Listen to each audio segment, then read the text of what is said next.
Më 20 mars 2023, Komisioni i Autoritetit të Konkurrencës kishte thirrur në mbledhje në të cilën u mori dhe vendimi për hetimin e kompanisë Devoli Corporation për blerjen e kompanisë Kujtesa Net në vitin 2022, veprim ky pa e njoftuar autoritetin e që sipas tyre cënon tregun e lirë.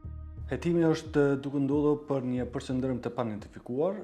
Përqendrimi i panotifikuar do të thotë kur një kompani apo një ndërmarrje blen asetet apo aksionet e ndërmarrjes tjetër pa notifikuar autoritetin e konkurrencës, duke i plotësuar kushtet e përqendrimit, domethënë njoftimin të përqendrimit. Kushtet janë që të ketë njëra ndërmarrje mbi 3 milion euro qarkullim në tregun e Kosovës ose mbi 20 milion euro në qarkullim në tregun e jashtëm. Dhe kjo është arsyeja pse është hap hetim ndaj Devoli Corporation. Pas përfundimit të kësaj mbledhje, ku edhe u mor vendimi për hetim, përfaqësuesja e kompanisë Devoli Corporation Arbresha Qena ishte paraqitur në zyrat e Autoritetit të Konkurrencës për paraqitjen e kërkesës për përqendrim.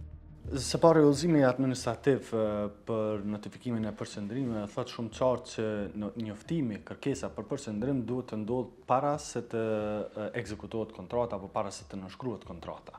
Dhe kjo ka ndodhur kontrata mes tani për mos ty në lënd të rastit, ka ndodhur më herët se viti 2024, bile edhe para 2023, dhe qysh atëherë Devoli Corporation ka qenë e obliguar që ta njoftojë autoritetin e konkurrencës për këtë përqendrim. Por e ka bërë në ditën e njoftimit, e hapjes së hetimeve.